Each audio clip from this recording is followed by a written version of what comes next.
how to make decisions. Know that they're the right ones and be able to do it quickly and decisively with confidence.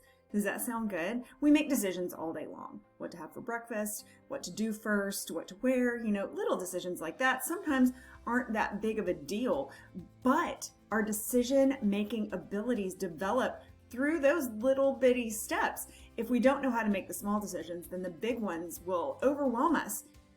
Today, I'm going to share with you some fail-safe ways that you can make a decision and feel confident in that decision. Not second guess yourself, question yourself, all of those things, worry about what other people are going to think. Now, these things that I'm going to share with you today help if you have a problem making decisions, if you're feeling uncertainty, or if you're struggling with indecisiveness. It doesn't matter the size of the decision that you're going to make. It doesn't matter the impact of the decision that you have in front of you. These things will help you to have the confidence to make it and not ask yourself, was that the right thing? So I'm going to give you that in just a second. But first, I want you to check and see, are you a subscriber of our channel? If not, why not? Become one now. Click that subscribe button and the bell so that you know when we drop a video like this to help you live a more confident, certain life. GILD Coaching. More success, less stress. We make a million tiny decisions every day. What time to wake up, what to put on, what to do after we wake up, what to eat for breakfast, who to talk to. All of these little tiny decisions usually seem like no big deal, but sometimes we hit one of these decisions that stops us in our tracks. It causes us to feel overwhelmed, stressed out, under pressure, maybe lost and confused. And that being lost and being confused leads us to being all emotionally entangled. And that makes us feel exhausted and it doesn't feel good. And then we start second guessing ourselves and questioning ourselves, or worse, we start going and asking everybody else their opinions and trying to get them to make our decisions for us. Well, no more of that, okay? It's time for you to learn how to make a decision quickly and with confidence. And that is what I'm going to teach you how to do today. The top 4 things that you can do immediately to help yourself build the confidence to stand in your own authenticity and make decisions. The first thing that I want you to do is grab a pen and paper. If you've got pen and paper, take some notes. That'll help you solidify your learning. And if you don't have pen and paper, open up the comment section here. You can use this as your notepad and then you'll never lose it. The notes will be here forever. Okay, so number 1, when people are having a hard time making decisions, generally they start to feel stress, and stress gets bigger and bigger and bigger. The problem is they start to just talk about things together in their head. You've heard people say they're going to think about it or chew on it or noodle it. Well, don't noodle on it over and over and over and around. Get your pen out, get your journal out, and write everything down. Write down exactly what it is that you're trying to decide. I'm trying to decide if I'm going to move forward in this relationship or not. That's a big decision. I'm trying to decide how to respond to this problem. That's a big decision. I'm trying to decide whether or not to take this job, to quit my job, to partner with this person.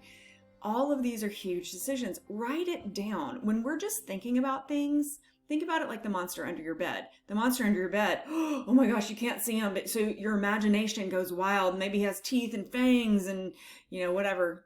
But maybe he doesn't. So if you write down what the problem is, then it'll give your subconscious mind perspective on exactly what the size of it is. That immediately helps your stress to go down. So don't get railroaded by your stress. That's number 1.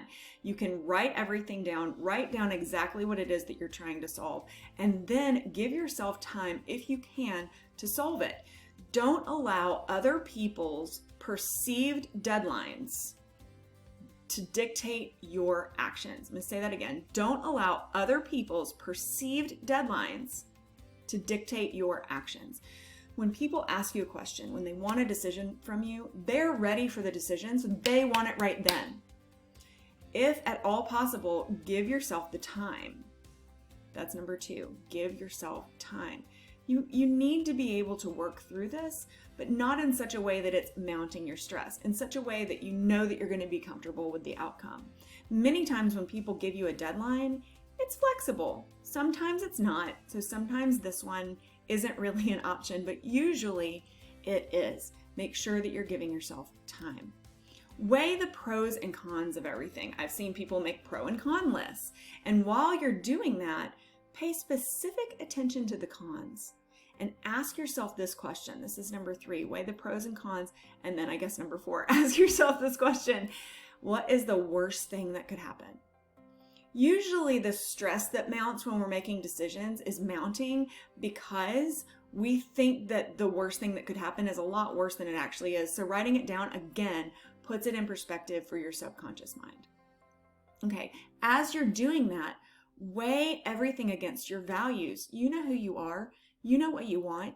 You know where you're going in this life, right? You know the things that you hold dear, the values that are important to you. If you just look at your values as a template for all of your decision making should be easier. Really, because your values are the core of who you are. So write that down. I added an extra one in the middle, so I guess this is number 5. You're getting 6, not 4. So number 5 is weigh everything against your values. If it goes against your values, you know the answer. That's super easy. And then this goes into our number 6, which is be authentic. When you're weighing your values, you have to be true to yourself. So ask yourself, how can I honor who I am?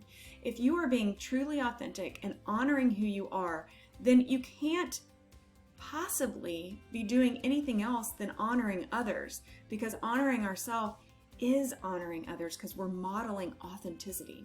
So model authenticity. If you can follow these steps, not let the stress overwhelm you, just reviewing a little bit, give yourself time, weigh the pros and cons, ask yourself what's the worst thing that could happen. Keep your values in mind and follow the decision that aligns with your values, and then pay attention and honor your own authenticity. Then you will be able to make decisions much faster with much more grace and ease and confidence than ever before. One final thought. A lot of people say, oh, well, what will other people think?